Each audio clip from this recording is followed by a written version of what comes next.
ನಮಸ್ಕಾರ ಎಲ್ರಿಗೂ. ದುಷ್ಯಂತ ಮಹಾರಾಜ ಶಾಕುಂತಲೆಯರ ಸಮಾಗಮ. ಒಂದು ದಿನ ಕಾಡಿನಲ್ಲಿ ಮೃಗ ಬೇಟೆಯಾಡುತ್ತಾ ದುಷ್ಯಂತ ಮಹಾರಾಜನು ಆಯಾಸಗೊಂಡನು. ಅರಣ್ಯದಲ್ಲಿ ಎಲ್ಲೆಂದರಲ್ಲಿ ದಟ್ಟವಾಗಿ ಬೆಳೆದು ನಿಂತ ಮರಗಳು, ಅವುಗಳನ್ನು ತಬ್ಬಿ ಮುಗಿಲೆತ್ತರಕ್ಕೆ ಬೆಳೆದು ನಿಂತಿದ್ದ ಬಳ್ಳಿಗಳು ಸುಂದರವಾದ ಹೂಗಳನ್ನು ಅರಳಿಸಿದ್ದವು. ಇಂತಹ ಸುಂದರವಾದ ವಾತಾವರಣದಲ್ಲಿ ಮೈಮರೆತಿದ್ದ ದುಷ್ಯಂತ ಮಹಾರಾಜನಿಗೆ ಸೌಂದರ್ಯದ ಕನ್ಯೆಯಾದ ಶಾಕುಂತಲೆ ಗೋಚರಿಸಿದಳು. ಅರಸನು ಅವರಲ್ಲಿ ಅನುರಕ್ತನಾದನು. ಅವರು ಗಾಂಧರ್ವ ವಿವಾಹ ಮಾಡಿಕೊಂಡರು. ಕಣ್ವ ಮಹರ್ಷಿಗಳ ಸಾಕು ಮಗಳಾದ ಶಾಕುಂತಲೆಯು ಅಮೂಲ್ಯವಾದ ಪುತ್ರರತ್ನವನ್ನು ಹಡೆದಳು. ಅವನೇ ಭರತ. ಚಂದ್ರವಂಶದ ಕೀರ್ತಿಯನ್ನು ಮುಗಿಲೆತ್ತರಕ್ಕೆ ಬೆಳೆಸಿದ ಭರತ ಚಕ್ರವರ್ತಿಗೆ ಪುತ್ರಯೋಗ ಇಲ್ಲದಂತಾಯಿತು. ಗಂಗಾ ನದಿಯ ತೀರದಲ್ಲಿ ನಡೆಸಿದ ಯಜ್ಞದ ಪ್ರಭಾವದಿಂದ 3 ಪುತ್ರರು ಜನಿಸಿದರು. ಸಹ ಆ ಮಕ್ಕಳು ಹತರಾದರು. ಇಂತಹ ಸ್ಥಿತಿಯಲ್ಲಿ ಭರತ ಚಕ್ರವರ್ತಿಯು ದೇವತೆಗಳ ಆಶೀರ್ವಾದದ ಫಲದಿಂದ ಭರದ್ವಾಜನೆಂಬ ಕುಮಾರನನ್ನು ಪಡೆದನು. ಭಾರದ್ವಾಜನ ಮೊಮ್ಮಗನೇ ಅಸ್ತಿ. ಈ ರೀತಿಯಾಗಿ ಹಸ್ತಿನಾಪುರದ ಉದಯವಾಯಿತು. ಚಂದ್ರವಂಶದ ದೊರೆಗಳು ಹಸ್ತಿನಾಪುರವನ್ನು ರಾಜಧಾನಿಯಾಗಿಸಿಕೊಂಡು ಧರ್ಮದಿಂದ ಆಡಳಿತ ನಡೆಸಲಾರಂಭಿಸಿದರು. ಹಸ್ತಿರಾಜನ ಮಗ ವಿಕುಂಠನು ಅಜಮೀಢನೆಂಬ ಮಗನನ್ನು ಪಡೆದನು. ಕಾಲಾನಂತರದಲ್ಲಿ ಅಜಮೀಢನು ರುಕ್ಷೆ ಎನ್ನುವ ಯುವತಿಯನ್ನು ವಿವಾಹವಾಗಿ ಸಂವರ್ಣನೆಂಬ ಮಗನನ್ನು ಪಡೆದನು. ಸಂವರ್ಣ ಮತ್ತು ತಪತಿ ದಂಪತಿಗಳಿಗೆ ಜನಿಸಿದವರೇ ಕುರು ಮಹಾರಾಜ. ವಿಡುರಥ, ಅಶ್ವವಂತ, ಅಭಿಷಂತ, ಚೈತ್ರರಥ, ಜನಮೇಜಯ ಎನ್ನುವ ಪುತ್ರರತ್ನಗಳು ಕುರುರಾಜರಿಗೆ ಜನಿಸಿದವು. ಕುರು ಮಹಾರಾಜರು ಚಂದ್ರವಂಶದ ಮಹಾರಾಜರಲ್ಲಿ ಹೆಚ್ಚಿನ ಕೀರ್ತಿ ಗಳಿಸಿದರು.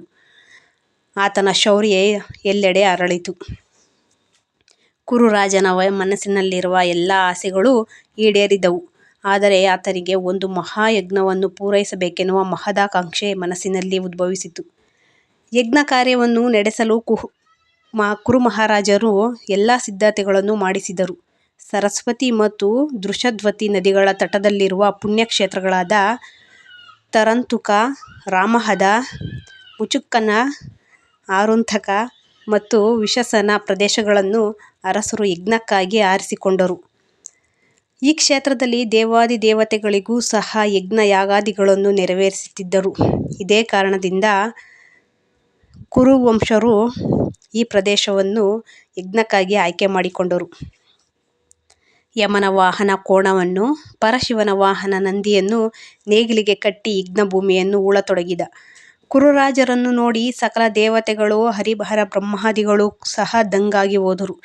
ಧರ್ಮಕ್ಷೇತ್ರದಲ್ಲಿ ಸತ್ಯವನ್ನು, ನ್ಯಾಯವನ್ನು ಸೃಷ್ಟಿಸಬೇಕು ಎನ್ನುವ ಕುರುರಾಜರ ಉದ್ದೇಶವಾಗಿತ್ತು. ಕುರುರಾಜನ ಯಜ್ಞ ನೆರವೇರಿಸಿದರೆ ತನ್ನ ಸ್ಥಾನದಲ್ಲಿ ಎಲ್ಲಿ ಭಂಗ ಬರುವುದೋ ಎನ್ನುವ ಉದ್ದೇಶದಿಂದ ಗಾಬರಿಗೊಂಡ ಇಂದ್ರನು ವಿಷ್ಣುವಿನಲ್ಲಿ ಹೋಗಿ ತನ್ನ ದುಃಖವನ್ನು ತೋಡಿಕೊಂಡನು. ವಿಷ್ಣುವು ಬ್ರಾಹ್ಮಣ ರೂಪದಲ್ಲಿ ಕುರುರಾಜರ ಮುಂದೆ ಪ್ರತ್ಯಕ್ಷನಾಗಿ ಭೂಮಿಯನ್ನು ಉಳುತ್ತಿರುವ ಕಾರಣ ಕೇಳಿದಾಗ ಕುರುರಾಜರು, ಎಲಾ ವಿಪೋತ್ತಮ, ಈ ಕ್ಷೇತ್ರದಲ್ಲಿ ಸತ್ಯವನ್ನು, ಧರ್ಮವನ್ನು, ಸದಾಚಾರವನ್ನು ಬೆಳೆಸಬೇಕೆಂದಿದ್ದೇನೆ. ಈ ಕಾರ್ಯದಲ್ಲಿ ತನ್ನನ್ನೇ ನಾನು ಅರ್ಪಿಸಿಕೊಳ್ಳಲು ಸಿದ್ಧನಿದ್ದೇನೆ ಎಂದು ಉತ್ತರಿಸಿದರು. ಅರಸರ ಉತ್ತರ ಬ್ರಾಹ್ಮಣಿಗೆ ಸಂತಸ ತಂದಿತು. ಮರುಕ್ಷಣ ವಿಷ್ಣುವಿನ ಸಂದರ್ಶನ ಚಕ್ರವು ಸುಯ್ ಎಂದು ತಿರುಗುತ್ತಾ ಬಂದು ಕುರುರಾಜರನ್ನು ತುಂಡರಿಸಿತು.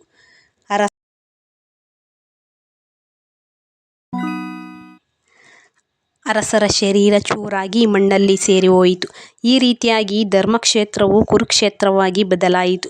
ಜಗತ್ತಿನ ಒಳಿತಿಗಾಗಿ, ಧರ್ಮ ಸಂಸ್ಥಾಪನೆಗಾಗಿ ತ್ಯಾಗ ಮಾಡಿ ಶರೀರವನ್ನು ತ್ಯಜಿಸಿದ ಕುರುರಾಜರ ಹೆಸರು ಅಮರವಾಯಿತು. ಕುರುರಾಜರ ನಂತರ ಪರೀಕ್ಷಿತ, ಭೀಮ, ಪ್ರತೀಪ ಹಸ್ತಿನಾವತಿಯನ್ನು ಆಳಿದರು. ಆ ನಂತರ ಶಂತನು ಚಂದ್ರವಂಶದ ಕೀರ್ತಿಯನ್ನು ಬೆಳಗಿಸಿದರು. ಈ ವಿಡಿಯೋ ಇಷ್ಟ ಆಗಿದ್ದರೆ ನನ್ನ ಚಾನಲ್ನ ಸಬ್ಸ್ಕ್ರೈಬ್ ಮತ್ತು ಶೇರ್ ಮಾಡಿ. ದಯವಿಟ್ಟು ಲೈಕ್ ಮಾಡಿ.